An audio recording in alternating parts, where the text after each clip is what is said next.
일출의 아름다움이 장관을 이룹니다. 바람에 일렁이는 운해는 신비로움을 자아냅니다. 이 영상은 국립공원연구원에서 제작한 우리나라 최초로 지정된 국립공원 1호 지리산입니다. 우리나라 국립공원은 22곳, 자연과 환경 보존에 꼭 필요한 미래 세대에 물려줄 소중한 자산입니다.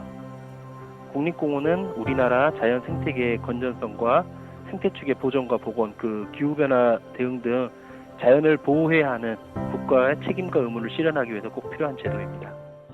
하지만 사유지가 국립공원으로 묶여버린 토지 소유주들은 재산권을 침해받고 있다고 호소합니다. 소유자들은 너무나 힘들어서 정말 죽을 지경인데, 이 국립공원이나 환경부에서는 나 몰라라 하고 있으면 이게 너무나 잘못된 일인 것 같습니다. 1967년부터 46년간 100억 원을 투입해 422만 제곱미터를 농장과 인공림으로 조성해왔던 광일목장 부지. 2013년 무등산 국립공원으로 지정되면서 광일목장은 쇠퇴를 거듭해왔습니다. 매년 100만 원 상당의 토지세와 농장 유지 비용을 감당할 수도 없었으며 재산권 행사도 막혀버렸습니다. 농원은 새로운 활로를 찾고자 국립공원공단 무등산 동부사무소와 100억 원대 공모사업을 추진했지만 무산됐다고 전합니다. 당시 이제 소장님, 그러니까 보전 이제 과장님이랑 이렇게 공모사업으로 해서 한 100 몇십억짜리 이렇게 이제 만들어서 이렇게 올렸는데 그게 안 돼버린 거죠. 자연보전이란 명목으로 환경부의 허가를 받을 수 없어 사업을 시작조차 못했다는 것입니다. 무등산 동부사무소는 공모사업을 추진한 적이 없다는 답변입니다. 당시 광일목장 소유주가 산림청 공모사업을 신청하고자 하셨다고 제가 이제 들었고요.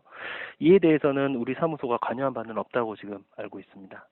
광일목장은 새로운 사업을 시작하기에 앞서 환경부에 국립공원 내 목장부지 일부를 해제해 줄 것을 요구하고 나섰습니다. 옥수수도 심어져 있고 또 이게 끝나면 또 이제 목초지가 또 이렇게 심어져요.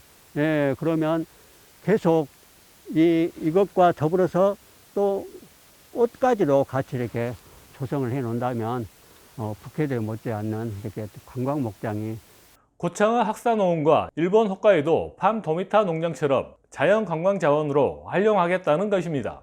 하지만 최근 환경부는 광일목장은 해제하지 않는 것이 맞다는 잠정적인 결론을 내렸습니다. 자연 생태가 잘 보존되어 있다는 이유입니다. 한국환경정책평가연구원의 용역을 해서 이제 결정된 사항이고요. 그 결과로 광일목장 1호는 국립공원으로 존치하는 것이 적합한 것으로 평가가 되어 있습니다. 하지만 광일목장은 환경부의 결정에 반발하고 나섰습니다.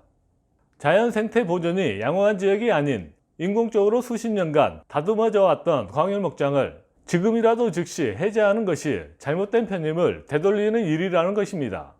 기존에 개발이 되고 훼손이 된 지역은 국립공원 지정 요건에 이렇게 합당하지 않습니다. 그러니까 기준에 합당하지도 않은데도 불구하고 이렇게 이제 편입이 되었다는 거죠. 국립공원 지정 요건을 보면 자연경관의 보존 상태가 양호하여 훼손이나 오염이 적으며 경관이 수려할 것이라고 나와 있습니다. 광일목장 측은 이 조건에 부적합하다는 것입니다. 광일목장 측의 주장에 환경부의 원론적인 답변만이 메아리 칩니다. 주민 설명회 그리고 공청회를 개최하게끔 되어져 있고요. 그리고 지자체 의견 청취와 관계기관의 협의를 거쳐서 국립공원위원회 심의를 거치게 되어 있습니다. 무등산 국립공원 또한 이러한 절차대로 지정이 되었습니다. 피해 보상 또한 마찬가지입니다. 공원 지정 전에 설치되어진 적법한 건축물은 유지가 가능합니다. 그리고 축산업 활동은 제1차 산업으로서 공원 내에서 이제 보장이 되어져 있고요. 그리고 초지 조성 허가를 득한 목초지도 유지가 가능합니다. 다만 이면은 현실적으로 개발이 어려운 부분이 있기 때문에 이제 공원에서는 사유지 매수 제도 등을 활용을 해서 유지는 가능하지만 소득 창출을 위한 개발 항해는 할 수 없고 국가에 매매하는 방법뿐입니다. 주민들은 적정한 보상도 없이 과도한 국민 재산권 침해를 통해 보존만 하려는 환경부의 방침에 동의하기 어렵다는 반응입니다.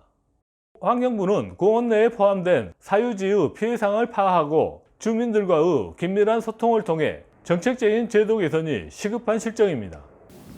숨통을 막아서 말하자면 힘을 못 쓰게 해가지고 아주 못 쓰게 만들어서 헐값으로 이렇게 매입을 하려는 그런 작전이지 않는가 그렇게 여겨지고 있습니다.